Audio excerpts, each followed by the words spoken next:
موقع يلا كورة منزل خبر من شوية بيقول فيه إنه مدرب حراس المرمى لكرة اليد في نادي الزمالك ماركو ماركس هرب. أيوة زي ما سمعت كده، الراجل هرب. وبيقول كمان على صفحته الشخصية: لما اطمن إن أسرتي بتمام وبخير هكشف عن كل شيء.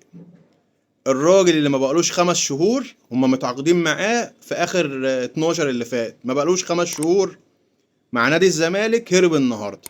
ليه بقى؟ الله اعلم.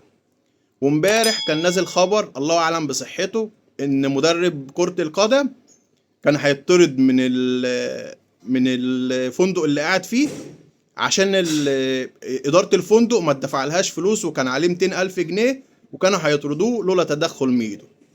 وقبل منه جوميز مدرب الكرة هرب.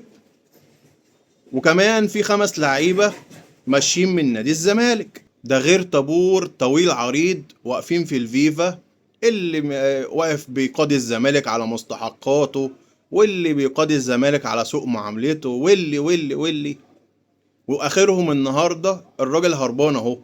والاهلي ملوش علاقة باي حاجة، الراجل هربان منه لنفسه.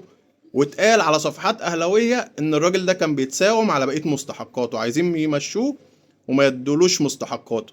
بس سيبك انت يا صاحبي، النادي الاهلي هو اللي بيدمر نادي الزمالك. يا الف خسارة عليك يا اكبر قلعة في مصر، يا اللي كنت في يوم غريم. سلام عليكم. يا جدعان النادي خرب